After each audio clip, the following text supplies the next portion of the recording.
In the 1070s, William the Conqueror, a Norman, came from France with his army, defeated Londoners, and fresh from his victory but nervous of rebellion, began to build a massive stone fortress in London to defend and proclaim his royal power. That fortress with other buildings around it is now called Tower of London. Before I talk about the Tower of London, let me tell you a bit about Normans, is something I didn't know until this visit.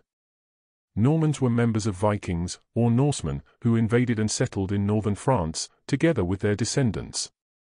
The Normans were originally pagan barbarian pirates from Denmark, Norway, and Iceland who began to make destructive plundering raids on European coastal settlements in the 8th century. During the late 9th century they raided on the northern and western coastal areas of France, and secured a permanent foothold in the valley of the lower Seine River, and founded the Duchy of Normandy. From there they were able to cross the English Channel to attack and conquer England in 1066. And the man who did it was William the Conqueror. So the current head of state of the United Kingdom, the King Charles, is a Norman who owes his position to a line of succession that began with the William the Conqueror in 1066, belongs to a foreign dynasty currently ruling the United Kingdom. The White Tower in the Tower of London, also known as a donjon, was built by William the Conqueror, and was a resented symbol of oppression inflicted upon London by the new Norman ruling class. Spread in about 18 acres, Tower is a complex of several buildings set within two concentric rings of defensive walls and a moat. William the Conqueror intended his mighty castle keep not only to dominate the skyline, but also the hearts and minds of the defeated Londoners. The tower took around 20 years to build. Masons came from Normandy, and brought with them stone from France. Most of the actual labor were Englishmen. Throughout history, the tower has been adapted and developed to defend and control the nation. Henry III, 1216–72, and Edward I, 1272–1307, expanded William's fortress, adding huge defensive walls with a series of smaller towers, and enlarging the moat. Although long since vanished, there was once a splendid royal palace to the south of the White Tower. Henry VIII modernized the rooms inside in preparation for the coronation of his new bride, Anne Boleyn, in 1533. She and the king feasted here in splendor the night before and processed in triumph through the city of London to Westminster Abbey.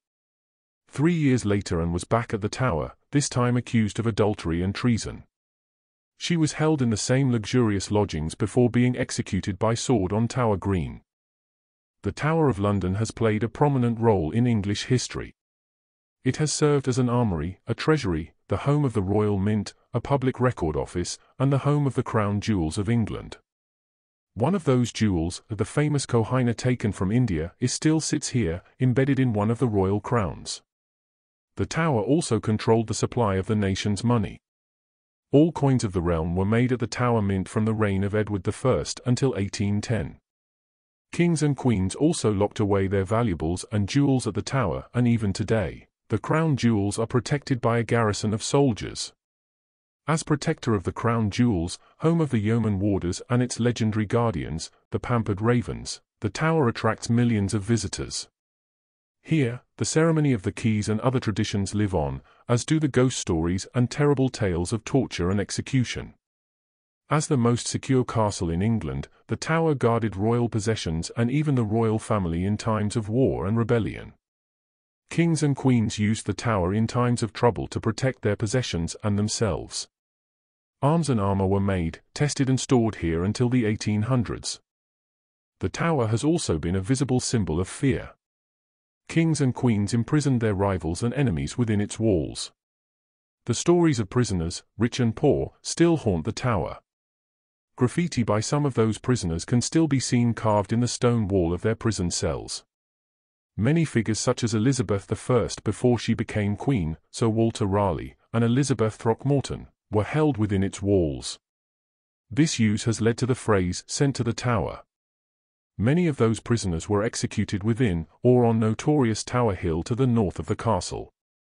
The imprisonments in the Tower of Edward V and his younger brother in the 15th century, and then, in the 16th century, of 4 English queens, 3 of them executed on Tower Green, Anne Boleyn, Catherine Howard and Jane Grey, with only Elizabeth I escaping.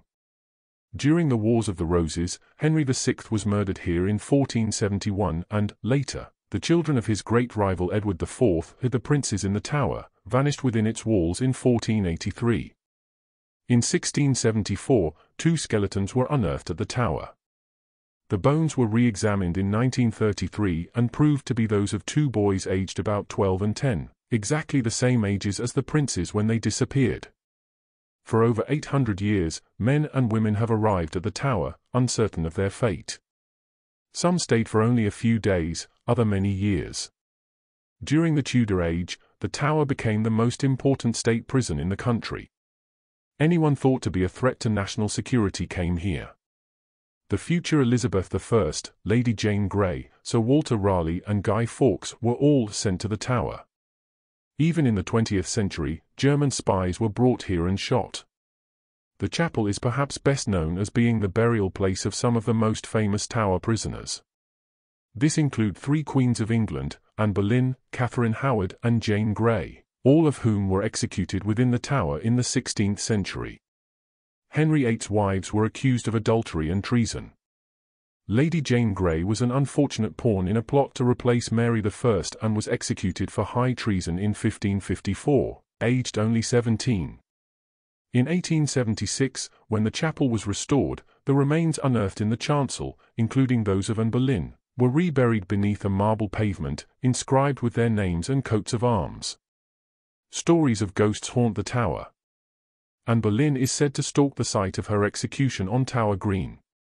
Arbella Stewart, the cousin of Elizabeth I who starved while under arrest for marrying without royal permission, is said to frequent the Queen's house still. 2 smaller ghosts are thought to be the princes in the tower, and the yeoman warders even tell a chilling tale of a huge bear who occasionally appears to frighten visitors to death. One of the most famous legends of the tower surrounds the ravens. The story goes that should the ravens leave the tower, both it and the kingdom will fall. The ravens at the tower today are cared for by a dedicated yeoman warder known as the Raven Master.